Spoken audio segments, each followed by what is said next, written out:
Pero en aquellos días, después de esa tribulación, el sol se oscurecerá y la luna no dará su luz, las estrellas irán cayendo del cielo y las potencias que están en los cielos serán sacudidas. Entonces verán al Hijo del Hombre que viene en las nubes con gran poder y gloria. Y entonces enviará a los ángeles y reunirá a sus escogidos de los cuatro vientos, desde el extremo de la tierra hasta el extremo del cielo. Hace algunas semanas comenzamos a considerar este capítulo del Evangelio de Marcos, conocido como el discurso del Monte de los Olivos, por el lugar donde fue pronunciado. El Señor acaba de profetizar que en un lapso de tiempo relativamente breve, tanto la ciudad de Jerusalén como el templo serán completamente destruidos.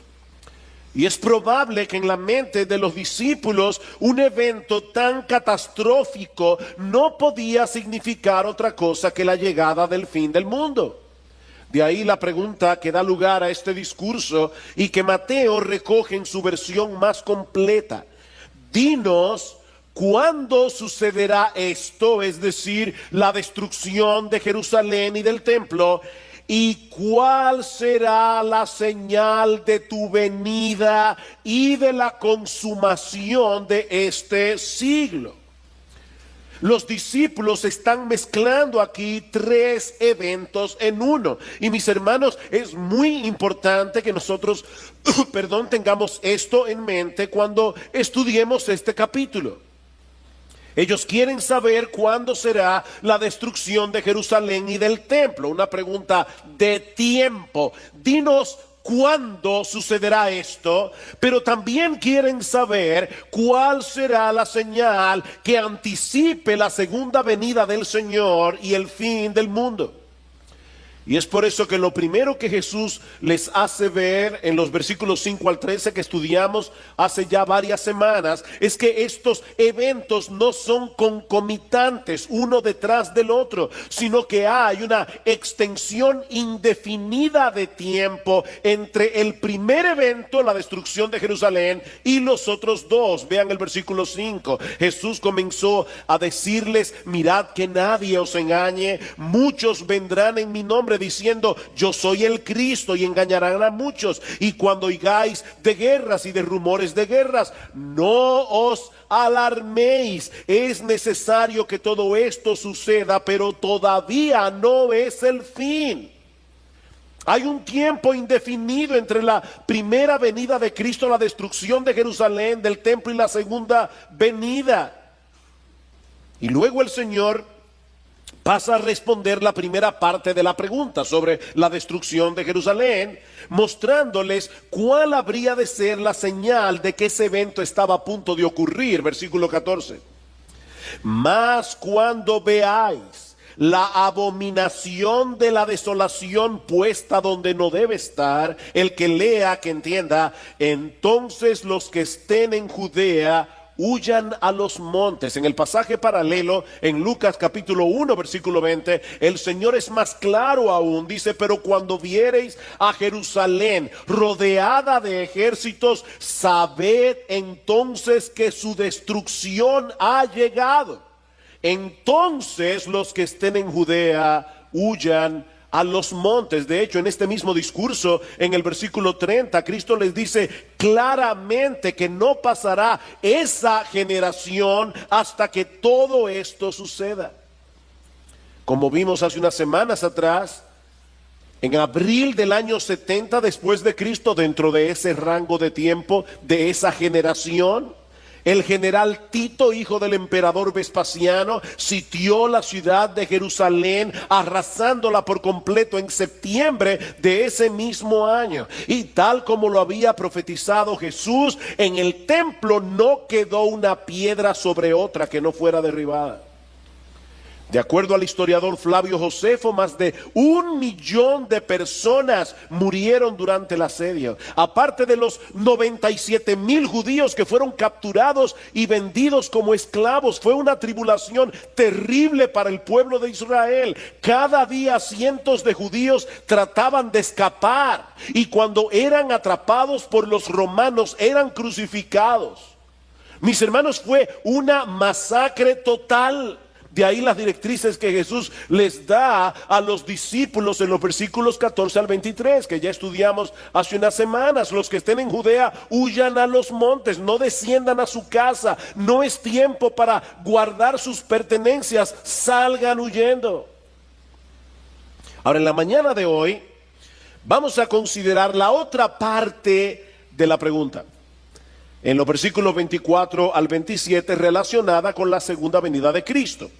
Y mis hermanos, perdónenme que sea insistente con esto, pero mantengan en sus mentes las tres preguntas. ¿Cuándo sucederán estas cosas? La destrucción de Jerusalén. ¿Y cuál será la señal de tu venida y del fin del siglo? Bueno, esa es la parte de la pregunta que Jesús pasa a responder en los versículos 24 al 27. Ahora, antes de considerar estos versículos, yo quisiera recordar algo que dijimos hace unos domingos atrás, cuando comenzamos a estudiar este capítulo del Evangelio de Marcos. Debemos estar conscientes de que no todos interpretan este pasaje de la misma manera. Sobre todo a la hora de ubicar en el tiempo cuáles de estos eventos están en el pasado, cuáles están en el presente y cuáles están en el futuro. Así que es muy probable que no todos estén de acuerdo con nuestra interpretación de este pasaje en cada uno de sus detalles.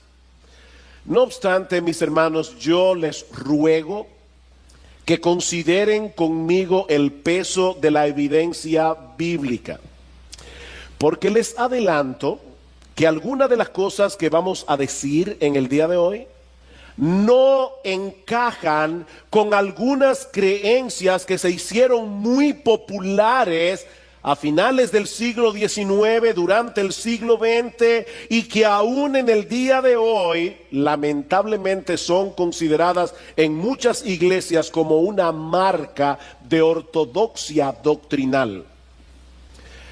Escuchen lo que estoy diciendo. No estoy diciendo que es lamentable que esas iglesias crean lo que creen.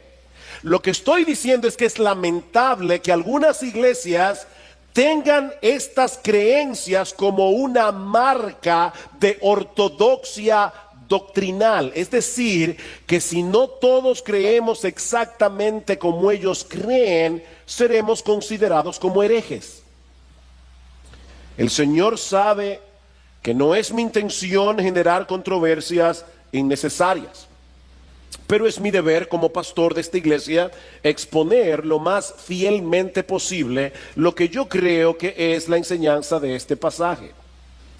Ahora, debo decir también que gracias al Señor, la mayoría de los creyentes estamos de acuerdo en el aspecto más importante de este discurso. Y es en el hecho de que algún día nuestro Señor Jesucristo regresará en gloria y en poder para compartir esa gloria con los suyos por los siglos de los siglos. Podemos diferir en detalles, pero en eso, gracias al Señor, la mayoría estamos de acuerdo. Habiendo hecho esta aclaración, veamos en primer lugar el tiempo indefinido de la segunda venida de Cristo. Vean una vez más el versículo 24. Pero en aquellos días, después de esa tribulación, versículo 26, entonces verán al Hijo del Hombre que viene en las nubes con gran poder y gloria. Como hemos dicho ya, en cuanto a la destrucción de Jerusalén, ellos preguntaron cuándo sucederá esto. En cuanto a la destrucción de Jerusalén, el Señor les da algunas pistas muy claras en el sermón del Monte de los Olivos. Pero mis hermanos, en cuanto a la segunda venida de Cristo, el asunto es muy diferente. Vean el versículo 32.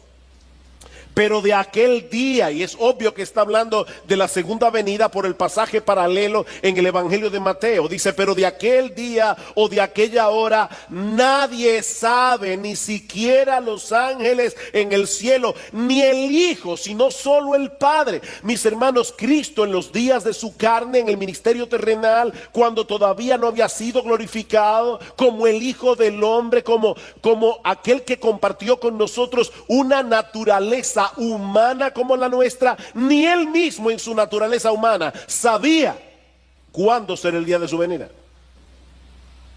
Y eso no atenta contra la deidad del Señor. Cristo era hombre y era Dios. Su humanidad no disminuyó su divinidad, pero su divinidad no hizo que su humanidad sea como una especie de Superman. Mis hermanos, Cristo era hombre como tú y como yo, y como hombre él no lo sabía todo. Y él está diciendo aquí claramente, el día y la hora ni el Hijo del Hombre lo sabe. Así que si ustedes escuchan a una persona, como han salido muchos en los últimos tiempos, poniendo fechas acerca de la venida de Cristo, mis hermanos, no los escuchen. Esas personas están diciendo tener un conocimiento mayor que el que tenía Cristo en su ministerio terrenal. Nadie lo sabe. Versículo 33, estad alertas, velad, porque no sabéis cuándo es el tiempo señalado. No sabéis. Y en Mateo 24, Cristo es todavía más explícito. Dice, no sabéis cuándo vendrá el Hijo del Hombre. Mis hermanos, esta enseñanza no puede ser más clara. Es imposible establecer con precisión el tiempo de la segunda venida. Lo único que podemos decir con certeza, a la luz del versículo 24, es que sería después de la destrucción de Jerusalén y del templo, y de otros eventos que Lucas incluye en su versión del discurso, como veremos en un momento. Pero mis hermanos, ninguna de estas cosas nos permiten establecer con exactitud en qué momento volverá nuestro Señor. Así que mantente velando. Este discurso es una perfecta ilustración de lo que algunos han llamado perspectiva profética. Y es que las profecías predictivas que encontramos en las Escrituras muchas veces establecen una secuencia definida de eventos, pero en el marco de un tiempo indefinido. Voy a repetir eso otra vez. Muchas de las profecías que aparecen en la Biblia las encontramos en una secuencia definida de eventos, pero en el marco de un tiempo indefinido. Podemos distinguir los eventos, pero en la mayoría de los casos resulta imposible determinar la distancia de tiempo que hay entre un evento y el otro. La ilustración que siempre se usa para explicar este principio de interpretación bíblica, que es como si contempláramos a lo lejos los picos de dos montañas. Si las observamos horizontalmente, nos dará la impresión de que los dos picos se encuentran pegados el uno del otro. Pero si pudiéramos ver las montañas desde arriba, veríamos que hay un inmenso valle entre los dos picos. Y eso es precisamente lo que tenemos aquí en Marcos 13:24. La tribulación de aquellos días es la que se describe en los versículos 14 al 23 sobre la destrucción de Jerusalén y del templo. Mis hermanos, esa tribulación ya pasó. Ya pasó. Ahora bien, Lucas nos deja ver en su versión del discurso que esa tribulación que iba a experimentar la nación de Israel se habría de extender mucho más allá del año 70 después de Cristo. Y para mí y para muchos otros, aquí está la clave. una de las claves para entender este discurso. Hablando del pueblo de Israel, el Señor nos dice en Lucas capítulo 21, versículo 23, escuchen con atención, dice que habrá una gran calamidad sobre la tierra e ira para este pueblo, refiriéndose a los judíos. Ahora, ¿cómo sabemos que eso no está hablando de la segunda venida de Cristo, sino de la destrucción de Jerusalén?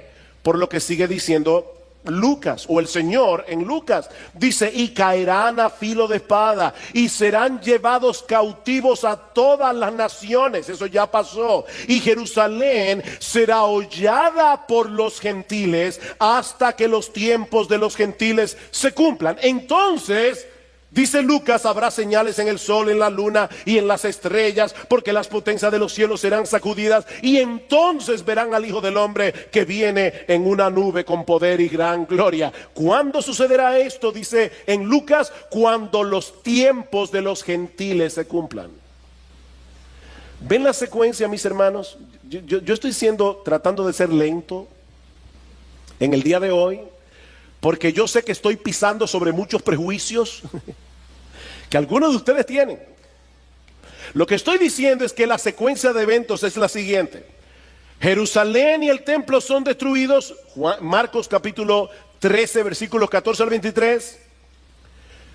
Los judíos caen a filo de espadas y son enviados a todas las naciones, y Jerusalén es hollada por los gentiles hasta que los tiempos de los gentiles se cumplan. Eso es lo que ha estado pasando en toda la era evangélica.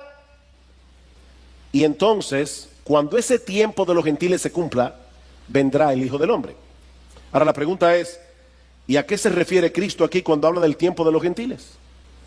¿Y cuándo se cumplirán esos tiempos? Bueno, yo creo que el Señor está hablando aquí de este tiempo en el que Dios ha abierto la puerta del Evangelio a los gentiles para formar su iglesia con gente de todo pueblo, lengua, tribu y nación. Ese es el tiempo de los gentiles. Ahora se están convirtiendo gente de todas las razas, se están convirtiendo gente de todas las naciones. Dios está conformando a su iglesia. Cuando se complete el número de los elegidos de todas las naciones, entonces Cristo vendrá, no antes.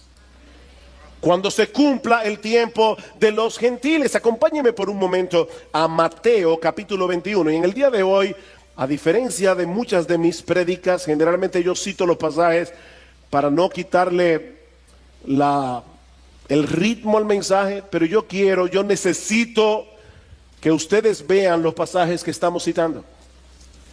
En Mateo capítulo 21, Cristo da una parábola, la parábola de los labradores malvados. Y hay dos cosas que debo decir acerca de esta parábola que ya estudiamos hace unas semanas en el Evangelio de Marcos. La primera es que esta parábola fue dirigida a los fariseos. La segunda es que esta parábola fue dicha el martes en la mañana, muy probablemente el mismo día en que Jesús pronunció luego el discurso del Monte de los Olivos. Nosotros tenemos semanas estudiando la Biblia secuencialmente y puede darnos la impresión de que hace mucho que el Señor habló de eso. No hace mucho que nosotros estudiamos eso aquí. Pero en la secuencia bíblica, la parábola de los labradores malvados muy probablemente fue dicha el mismo día del discurso del Monte de los Olivos. Y ahora escuchen la parábola. Mateo capítulo 21, versículo 33. Escuchad otra parábola. Había una vez un hacendado que plantó una viña y la cercó con un muro y cavó en ella un lagar y edificó una torre. Está citando Isaías capítulo 5, donde vemos claramente que esa viña es la nación de Israel. Dice, y la arrendó a unos labradores y se fue de viaje. Ahí están los líderes religiosos de la nación. De hecho, Marcos dice que ellos entendieron que era contra ellos que Jesús había dicho la parábola. Y cuando se acercó el tiempo de la cosecha, envió sus siervos a los labradores, los profetas, para recibir sus frutos. Pero los labradores, tomando a los siervos, a unos lo golpearon, a otros lo mataron y a otros lo apedrearon. Volvió a mandar a otro grupo de siervos, mayor que el primero, y le hicieron lo mismo. Finalmente les envió a su hijo, diciendo: respetarán a mi hijo. Pero cuando los labradores vieron al hijo, dijeron entre sí: este es el heredero. Venid, matémoslo y apoderémonos de su heredad. Y echándole mano, lo arrojaron fuera de la viña y lo mataron. Jesús murió fuera de Jerusalén. Cuando venga pues el dueño de la viña, ¿qué hará a estos labradores? Y ellos dijeron: llevará a esos miserables a un fin lamentable y arrendará la viña a otros labradores que le paguen los frutos a su tiempo. Jesús les dijo: ¿es que nunca leísteis en las Escrituras la piedra que desecharon los constructores, esa en piedra angular se ha convertido? Esto fue hecho de parte del Señor y es maravilloso a nuestros ojos. Por eso os digo que el reino de Dios os será quitado y será dado a una nación que produzca sus frutos. He ahí, mis hermanos, el tiempo de los gentiles. Cuando Israel rechazó a su Mesías, ellos fueron rechazados como el pueblo escogido de Dios, y la heredad fue traspasada a la iglesia, compuesta por todos aquellos que creen en Cristo, independientemente de su nacionalidad. Ahora, eso no quiere decir que Dios haya rechazado por completo al pueblo de Israel, como demuestra Pablo en Romanos capítulo 11. No, Dios siempre se ha reservado un remanente en todas las épocas, dice Pablo, un remanente escogido por gracia, que son injertados en la iglesia, como luego dice Pablo en Romanos capítulo 11, versículos 17 al 24. A través de todas las épocas se han estado convirtiendo judíos. Pero mis hermanos, ellos no pertenecen a una categoría especial. Ellos no pertenecen a una élite dentro del pueblo de Dios, sino que vienen a formar parte de ese pueblo de Dios, del nuevo pacto compuesto por judíos y gentiles. Entonces, cuando el tiempo de los gentiles se cumpla y todos los gentiles escogidos y todos los judíos escogidos se conviertan, entonces verán al Hijo del Hombre que viene en las nubes con gran poder y gloria. Es por eso que hablamos del tiempo indefinido de la segunda venida, porque nosotros no sabemos en qué momento preciso de la historia se completará el número de todos los judíos y gentiles que se convertirán al Señor. ¿Recuerdan ustedes lo que dice el apóstol Pedro en segunda de Pedro capítulo 3, versículos 3 al 4, que en los postreros días vendrán burladores diciendo: ¿y cuándo es que viene el Señor? Porque yo veo que ustedes, los evangélicos, están todo el tiempo diciendo: Cristo viene, Cristo viene, Cristo viene. Han pasado 2000 años y nada ha sucedido. Y dice Pedro en el capítulo 3, versículo 8, el Señor, lo que ustedes tienen por tardanza es que el Señor está esperando que se conviertan todos sus elegidos. Entonces vendrá el Señor. Ya Cristo había dicho en Marcos capítulo 13 versículo 10 que el evangelio debía ser predicado a todas las naciones. Y Mateo añade en Mateo capítulo 24 versículo 14 que luego que el evangelio sea predicado en todas las naciones, entonces vendrá el fin. Entonces vendrá el fin. Pero mis hermanos, nadie puede saber con precisión cuándo esa tarea ya ha sido completada. De manera que es imposible determinar cuándo volverá nuestro bendito Señor y Salvador. El tiempo indefinido de su segunda venida. Lo segundo que vemos en este pasaje de Marcos 13 es la conmoción celestial que acompañará la segunda venida. Versículo 24. Marcos capítulo 13.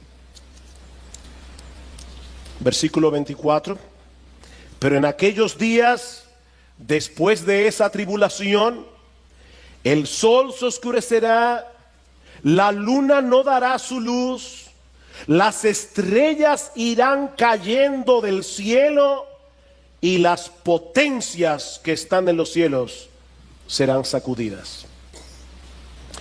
Esta conmoción celestial que el Señor está describiendo aquí aparece en varios pasajes del Antiguo Testamento para describir el juicio de Dios sobre las naciones paganas como Egipto, Babilonia. Eso lo podemos ver en Isaías capítulo 13 versículos 9 al 10, Isaías capítulo 34 versículos 4 al 5, Ezequiel capítulo 32. Hay otros pasajes en Joel, en Amós, que usan este mismo lenguaje. Es por eso que algunos se preguntan si debemos interpretar estas palabras en forma literal o si Jesús está usando aquí un lenguaje apocalíptico para señalar el juicio que sufrirán los incrédulos en su segunda venida. Mi posición personal con respecto a esto es que no hay duda alguna de que la venida del Señor será de bendición para unos y de juicios para otros, como veremos en un momento. Pero yo creo que este lenguaje que usa Jesús en el discurso del Monte de los Olivos describe una convulsión celestial que acompañará su segunda venida. Una y otra vez la Biblia describe este evento con un lenguaje muy similar, aún en pasajes en los que no parece que el autor esté hablando en una forma figurada. Vayan conmigo a Segunda de Pedro. Segunda de Pedro capítulo 3. En estos días hubo un eclipse solar, el eclipse solar del siglo. Y todo el mundo estaba atento al famoso eclipse. Bueno, escuchen cómo Pedro describe el día del Señor, es decir, el día de la venida de Cristo. Ese es el contexto, ¿verdad? Vendrán burladores diciendo, ¿y cuándo es que viene Jesús?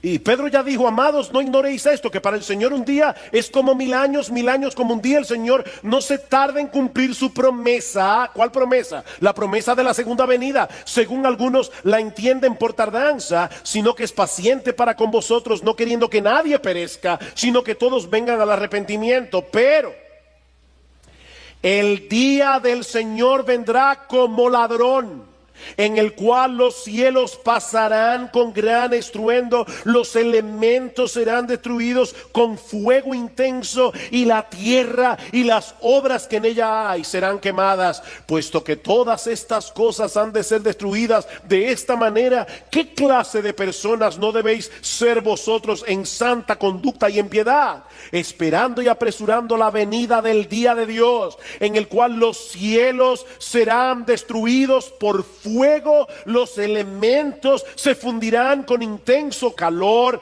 Pero según su promesa nosotros esperamos nuevos cielos y nueva tierra en los cuales mora la justicia. Los cielos pasarán. Mi hermano, si Dios hizo el mundo, el universo entero en 6 días, ¿cuál es el problema de que en unas horas, cuando el Señor Jesucristo regrese en gloria, todas esas cosas sean deshechas? Ahora noten lo que Pedro está diciendo. Este mundo será destruido. Qué estupidez es la nuestra cuando ponemos nuestra esperanza aquí. ¿A alguno de ustedes se le ocurre poner su dinero en un banco que ustedes saben con toda seguridad que va a quebrar? Mis hermanos, este mundo va a quebrar, es lo que Pedro está diciendo. Este mundo será destruido. Ahora, obviamente, este es el tipo de cosas que nosotros vamos a entender plenamente después que sucedan. Y nosotros lo veremos en panorámica. Pero creo que en la Biblia hay suficientes indicios para llegar a la conclusión de que la segunda venida de Cristo vendrá acompañada de un cataclismo universal que dará paso a la creación de cielos nuevos y una tierra nueva. Estamos a la espera, mis hermanos, del cumplimiento de esa promesa. Mis hermanos, la segunda venida de Cristo será muy diferente de la primera. como vimos hace un momento cuando Marcos leyó las Escrituras. Cristo nació humildemente en una oscura aldea de Palestina, rodeado de animales, en un sucio establo de Belén, y luego murió en debilidad en una cruz romana, pero su regreso no será así. Y eso nos lleva a nuestro tercer encabezado: las características dominantes de la segunda venida. Marcos capítulo 13 una vez más. Marcos capítulo 13, versículo 26. Entonces verán al Hijo del Hombre que viene en las nubes con gran poder y gloria. Hay tres cosas aquí a las que quiero llamar vuestra atención. La primera es que la venida de Cristo es personal. Hay personas muy esotéricas que hablan como de una venida fantasmal. Sí, Cristo viene a la vida de todos. El Cristo, el Maestro. No. Aquí estamos hablando de la venida del Hijo del Hombre. Verán al Hijo del Hombre. Y es una expresión que Jesús usó frecuentemente en los evangelios para hablar de sí mismo. Ahora, mis hermanos, no olviden que nos encontramos en medio de la semana de la pasión. Apenas 3 días antes de su crucifixión. Ya Cristo había anunciado a los discípulos en Marcos capítulo 10, versículo 33. Lo que iba a sucederle al final de esa semana. He aquí, subimos a Jerusalén y el Hijo del Hombre será entregado a los principales sacerdotes y a los escribas, y le condenarán a muerte y le entregarán a los gentiles y se burlarán de él y le escupirán, le azotarán, le matarán, y 3 días después resucitará. El Señor sabía que todo esto iba a suceder. Pero ahora está profetizando que ese mismo Hijo del Hombre, que sería llevado a la cruz en debilidad, del cual harían burla los hombres, no solo se levantará de los muertos, sino que algún día regresará a la tierra sobre las nubes del cielo con poder y gran gloria. Mis hermanos, el mismo Jesús que murió, el mismo Jesús que resucitó, el mismo Jesús que ascendió a los cielos, el mismo Jesús que está sentado a la diestra del Padre, ese mismo Jesús regresará. En Hechos capítulo 1 dice que después que el Señor resucita, se queda con los discípulos 40 días hablándoles del reino de Dios. Y dice en el versículo 9 de Hechos 1 que después de haber dicho estas cosas fue elevado mientras ellos miraban, y una nube le recibió y le ocultó de sus ojos, y estando mirando fijamente al cielo mientras él ascendía, aconteció que se presentaron junto a ellos 2 varones en vestiduras blancas, que le dijeron: varones Galileos, ¿por qué estáis mirando al cielo? Este mismo Jesús, el mismo que anduvo con ellos por 3 años y medio, el mismo que calmó el mar en tempestad, el mismo que sanó a la hija de Jairo, el mismo que compartió con ellos la Pascua en el aposento alto y que luego fue a la cruz para salvarnos. Dice: ese mismo Jesús que ha sido tomado de vosotros al cielo, vendrá de la misma manera, tal como le habéis visto ir al cielo. De manera que lo primero que vemos aquí es que la venida de Cristo es personal. Pero vemos también, en segundo lugar, que será un evento visible y pavoroso para todos los que no creyeron en él. Mis hermanos, la venida de Cristo será gloriosa para nosotros, pero la segunda venida de Cristo será un evento pavoroso para todos los que no creyeron en él. Mateo dice en Mateo 24: todas las tribus de la tierra harán duelo. ¿Ustedes se imaginan las personas burlándose de Cristo? las personas mofándose del evangelio, y de repente se escucha este estruendo en los cielos, y en un segundo el universo entero se entera de que Jesús es el Señor. Dice, harán lamentación, dice en Juan capítulo, en Apocalipsis capítulo 1 versículo 7, que todo ojo le verá. La venida de Cristo no es secreta, mis hermanos. Todo ojo le verá, aún los que le traspasaron, y todas las tribus de la tierra harán lamentación por él.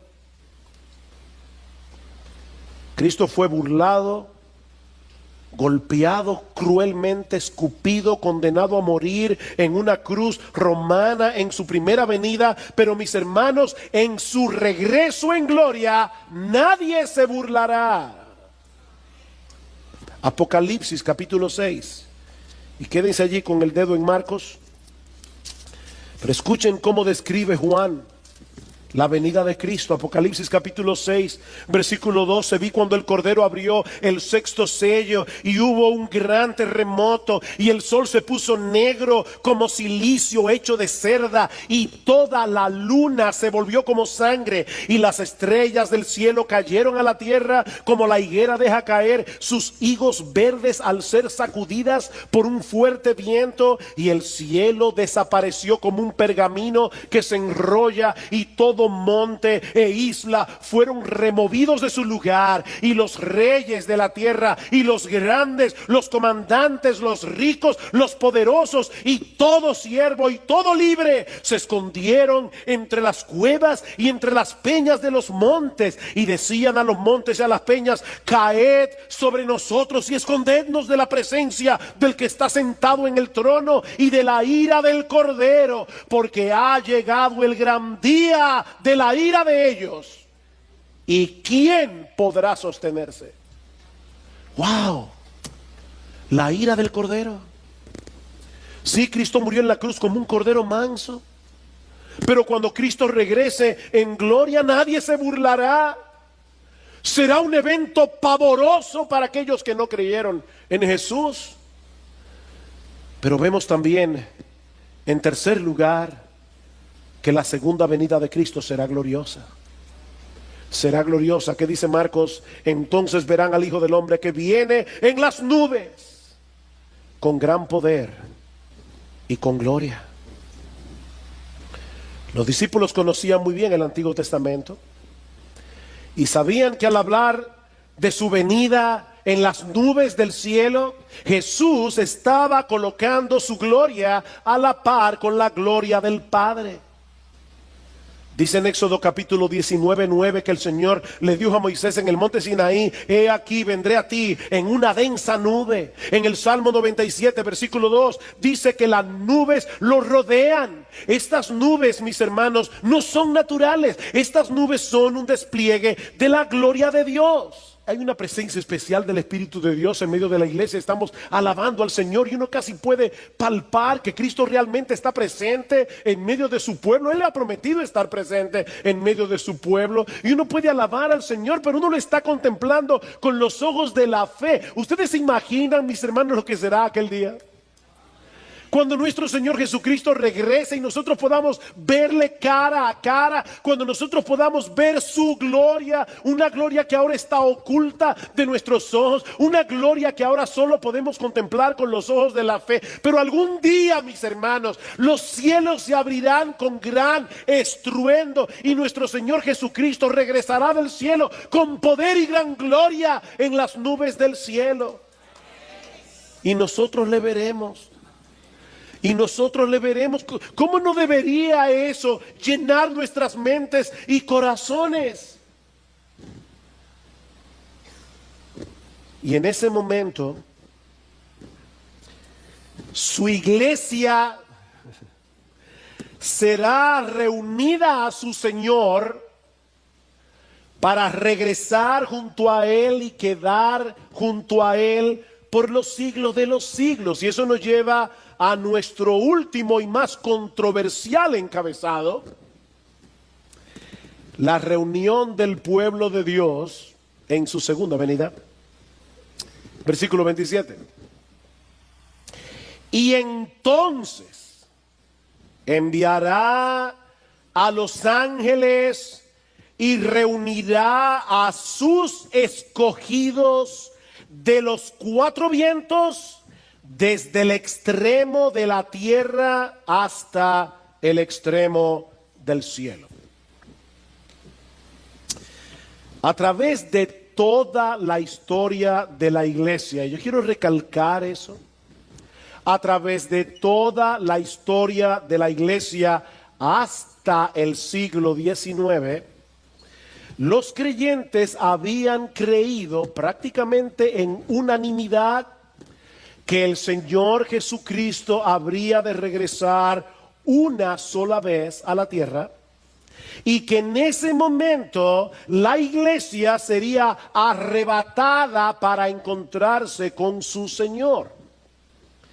Repito, esa había sido la creencia de la iglesia a través de toda su historia. Pero en el siglo XIX surgió una creencia nueva que luego vendría a ser muy popular debido a la proliferación de una Biblia anotada por un abogado y pastor llamado Ciro Ingerson Scofield, publicada en el año 1909, y que sostenía la postura de una venida de Cristo en dos partes.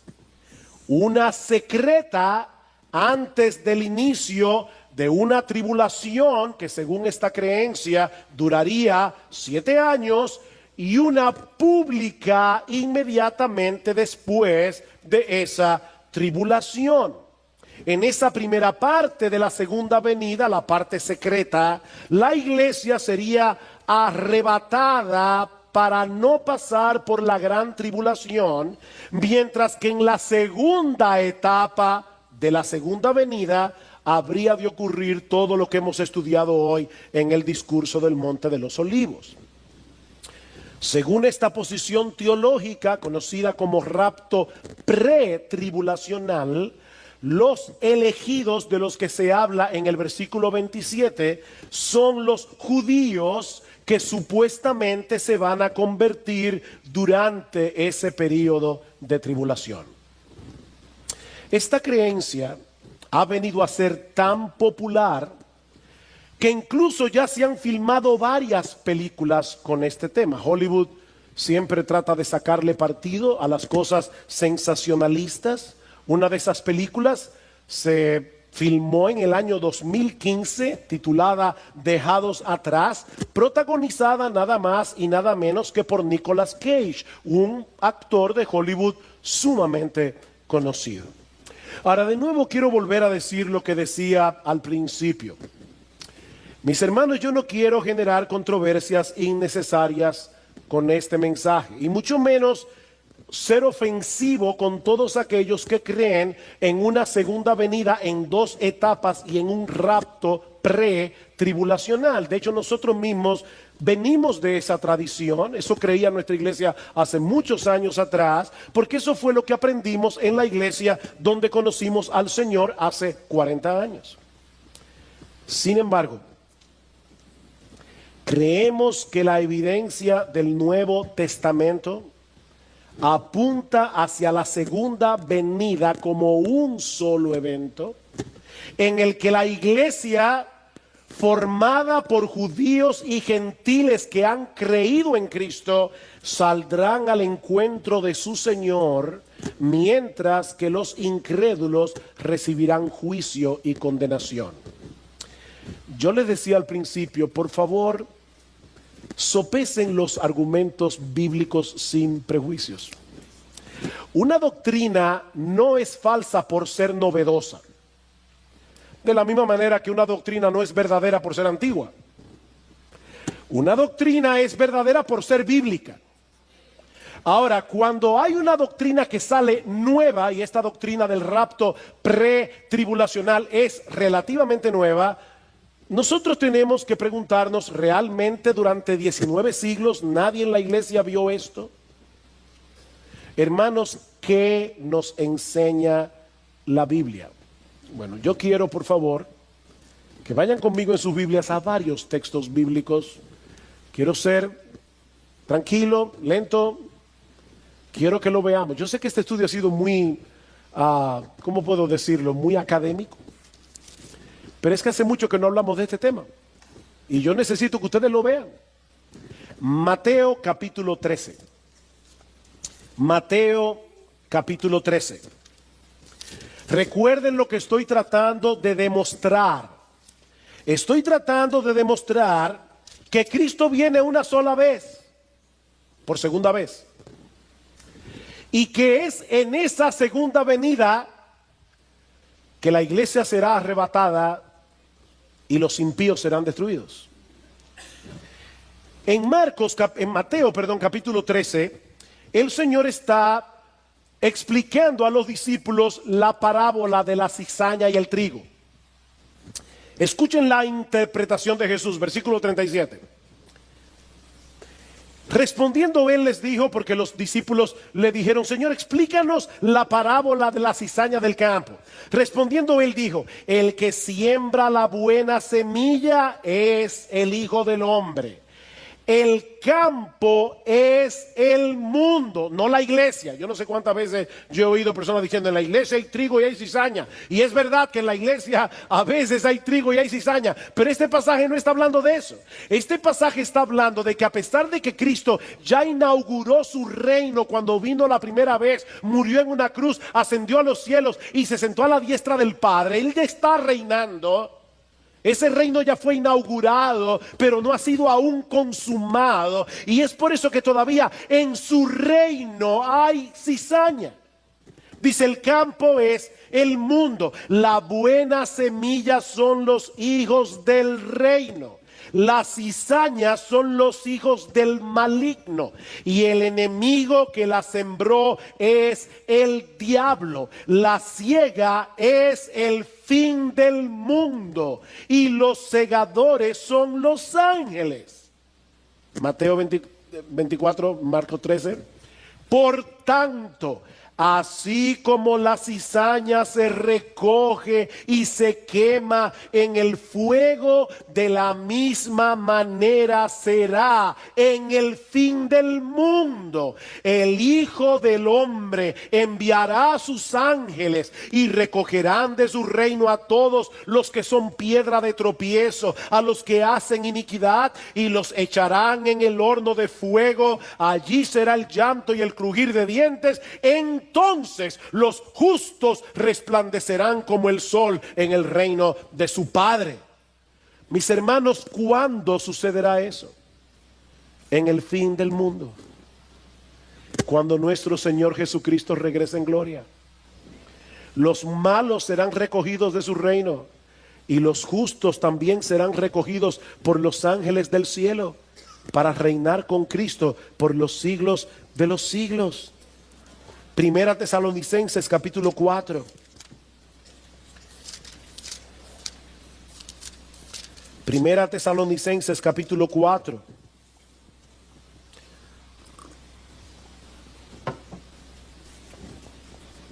Alguien publicó un video por ahí diciendo que yo no creía en el arrebatamiento. Y hasta hereje me llamaron. Bueno, aprovecho para decir: yo creo en el arrebatamiento de la iglesia. Lo que yo no creo es en un arrebatamiento pre-tribulacional, pero yo creo en el arrebatamiento de la iglesia porque la Biblia lo dice. Ahora, ¿cuándo sucederá este arrebatamiento? Vean una vez más conmigo. Primera Tesalonicenses 4:13. Pero no queremos, hermanos, que ignoréis acerca de los que duermen, para que no os entristezcáis como lo hacen los demás que no tienen esperanza. Porque si creemos que Jesús murió y resucitó, así también Dios traerá con él a los que durmieron en Jesús. Por lo cual os decimos esto por la palabra del Señor, que nosotros, los que estemos vivos y que permanezcamos hasta la venida del Señor, no precederemos a los que durmieron. Pues Pues el Señor mismo descenderá del cielo con voz de mando, con voz de arcángel y con la trompeta de Dios, y los muertos en Cristo se levantarán primero. Entonces nosotros, los que estemos vivos y que permanezcamos, seremos arrebatados juntamente con ellos en las nubes al encuentro del Señor en el aire, y así estaremos con el Señor siempre, no en el aire, sino con el Señor. Por tanto, confortaos unos a otros con estas palabras. Sí, yo sé que ya se acabó el capítulo 4, pero recuerden que la Biblia no se escribió en capítulos, así que sigamos leyendo. Ahora bien, hermanos, con respecto a los tiempos y a las épocas de cuando eso va a ocurrir, no tenéis necesidad de que os escriba nada, pues vosotros mismos sabéis perfectamente que el día del Señor vendrá como un ladrón en la noche. ¿Recuerdan el día del Señor del que habló Pedro? El día del Señor vendrá como un ladrón en la noche, que cuando estén diciendo paz y seguridad, entonces la destrucción vendrá sobre ellos repentinamente como dolores de parto a una mujer que está encinta, y no escaparán.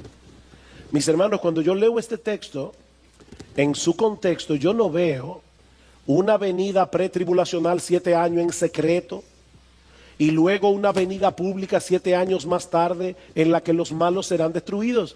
Pablo está hablando aquí de un día del Señor en el que Cristo viene, los muertos resucitan, los creyentes son arrebatados y los impíos son destruidos.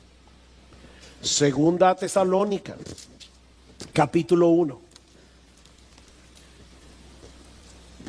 Para mí es importante, hermano, que ustedes lo vean. Así que yo me voy a tomar mi tiempo. Segunda a Tesalonicenses capítulo 1, versículo 6.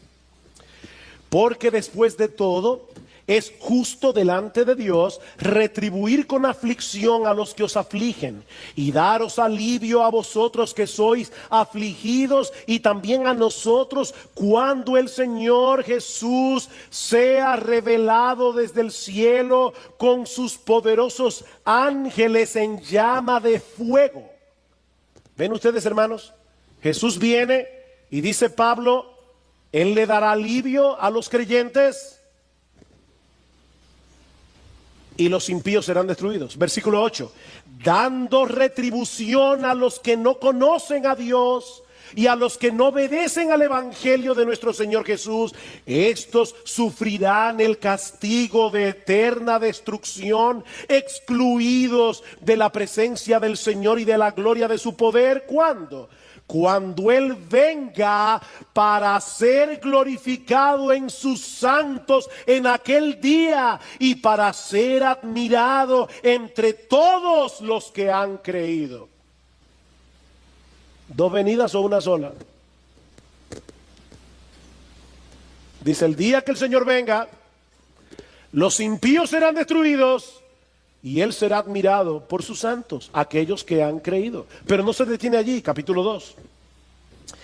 Pero con respecto a la venida de nuestro Señor Jesucristo y a nuestra reunión con Él, de paso el verbo, la palabra que se usa allí, reunión, tiene la misma raíz que la que usa Cristo en Marcos 13, cuando dice que los ángeles reunirán a sus escogidos. Se está hablando aquí del arrebatamiento. Dice, con respecto a la venida de nuestro Señor Jesucristo y a nuestra reunión con Él. ¿Cuál es la teoría del rapto pretribulacional? Viene Cristo en secreto, se lleva a su iglesia y el anticristo comienza a perseguir a los creyentes. 7 años más tarde viene el Señor. ¿Pero es eso lo que enseña este texto? Vean conmigo de nuevo. Con respecto a la venida de nuestro Señor Jesucristo y a nuestra reunión con Él, os rogamos, hermanos, que no seáis sacudidos fácilmente en vuestro modo de pensar, ni os alarméis, ni por espíritu, ni por palabra, ni por carta, como si fuera de nosotros, en el sentido de que el día del Señor ha llegado. Que nadie os engañe en ninguna manera, porque no vendrá sin que primero venga la apostasía y sea revelado el hombre de pecado, el hijo de perdición. Pablo dice, Cristo no vendrá hasta que eso suceda. Y dice en el versículo 8, Y entonces será revelado ese inicuo, a quien el Señor matará con el espíritu de su boca y destruirá con el resplandor de su venida. Vuelvo y repito, mis hermanos, no quiero ofender a los que han creído y creen en una venida de Cristo en dos etapas y en un rapto pretribulacional, pero mis hermanos, lo que yo veo en la Biblia, en el Nuevo Testamento, es que Cristo viene una sola vez. Los suyos serán arrebatados y vienen con Cristo a una tierra nueva y a un cielo nuevo, cuando ya los impíos hayan sido completamente destruidos. Esto encaja perfectamente con la enseñanza del Señor en el discurso del Monte de los Olivos. Cuando nuestro Señor y Salvador regrese en gloria, Él enviará a sus ángeles para que recoja su trigo en el granero y la paja sea quemada en un fuego que nunca se apagará. Ahora, yo no quisiera, mis hermanos, que la parte controversial de este mensaje desvíe nuestra atención del hecho de que estamos a la espera del regreso de nuestro bendito Señor y Salvador. En eso estamos de acuerdo, ¿verdad? Dice el pastor Albert Martin acerca de este capítulo: lo que es más importante en este capítulo está claro: Cristo viene. Y lo que está claro debe dominar nuestros pensamientos. Mis hermanos, Cristo viene. Por más que el mundo se burle de esa expresión, como dice Pedro en su segunda carta, el día llegará cuando los cielos se estremecerán y todos verán al Hijo del Hombre viniendo en las nubes con poder y gran gloria. Y así como se cumplieron al pie de la letra cientos de profecías que anunciaban la primera venida de Cristo, mis hermanos, así podemos tener completa certeza de que Él regresará por segunda vez para ser admirado entre todos los que han creído, como dice Pablo. Mis hermanos, esa es nuestra esperanza. Esa es nuestra esperanza, que algún día estaremos físicamente con nuestro Señor y Salvador para no separarnos de Él nunca más. Mis hermanos, nuestra esperanza no es ir al cielo y ver las puertas de perlas y caminar por la calle de oro. No, mis hermanos, nuestra esperanza es estar con Jesús, que en este momento está en el cielo. Hablando de los creyentes en Tesalónica, Pablo les dice que ellos se habían convertido de los ídolos a Dios. ¿Para qué? Para servir al Dios vivo y verdadero y esperar de los cielos a su Hijo. ¿Tú escuchaste eso? La verdadera conversión consiste en dos cosas. En la verdadera conversión, los ídolos del corazón son destronados para colocar a Dios en el trono de nuestras almas como el objeto máximo de nuestro deleite. Pero al mismo tiempo la conversión redirige, replantea por completo el objeto de nuestra esperanza. Nosotros nos convertimos para esperar de los cielos a su Hijo. Para eso nos convertimos. Para tener esa esperanza. Todos los seres humanos viven por una esperanza. Eso es lo que los motiva a levantarse por la mañana. Eso es lo que los lleva a hacer todo lo que hacen cada día.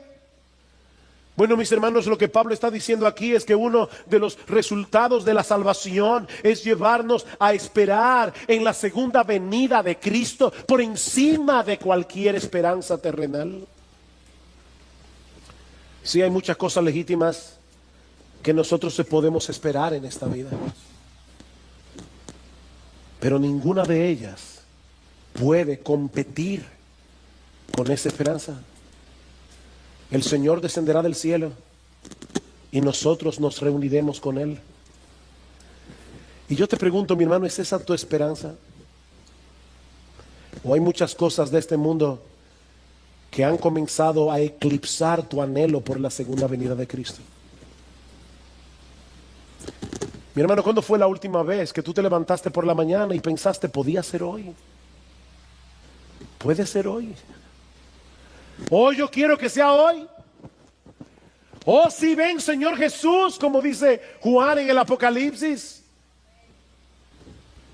Porque mi hermano, si no es así, tu vida espiritual está en peligro. Si tú no estás viviendo a la luz de la esperanza de la segunda venida, mi hermano, tu vida espiritual está en peligro.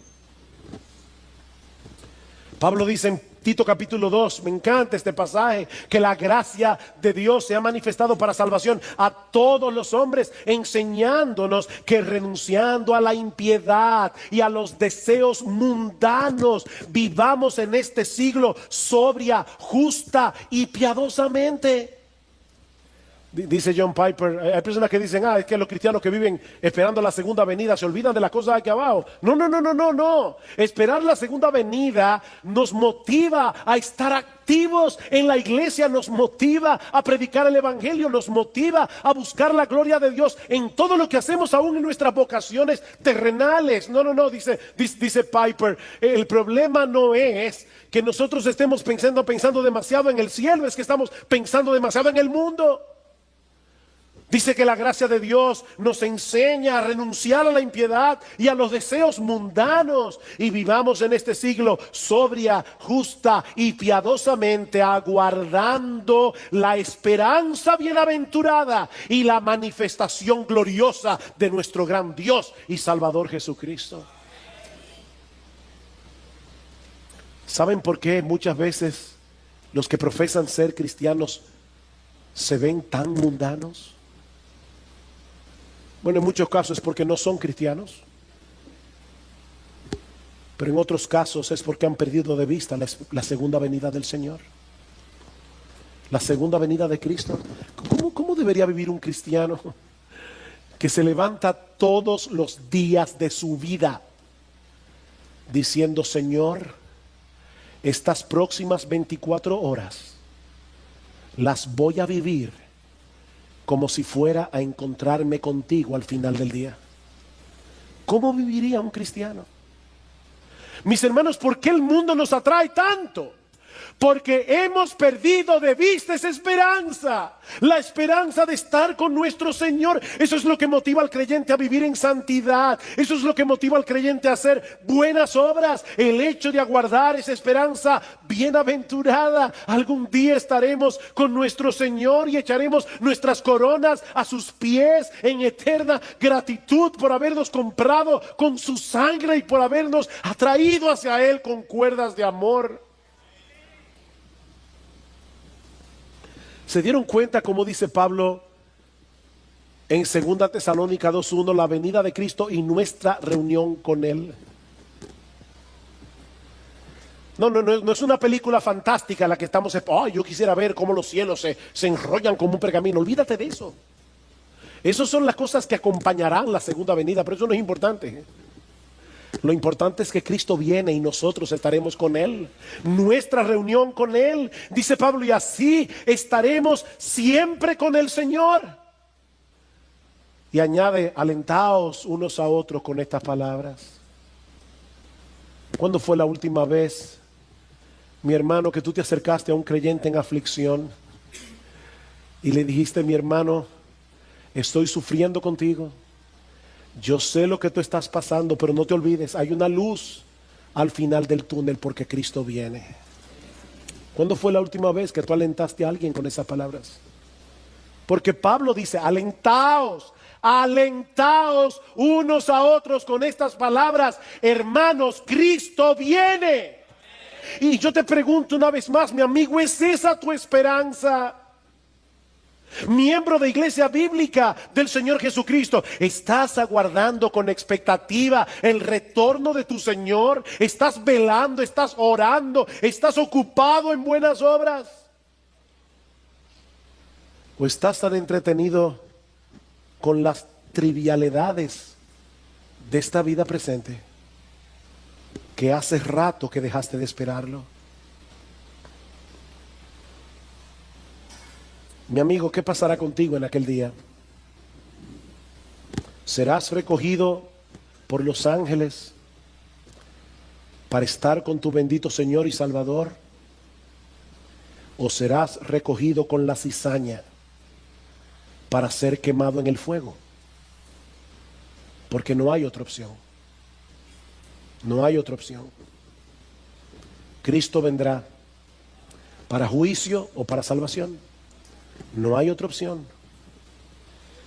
¿O quiere el Señor usar estas palabras para despertar a algunos que creen, pero que tal vez están adormilados y necesitan volver a poner en perspectiva cuál es el verdadero objeto de nuestra esperanza?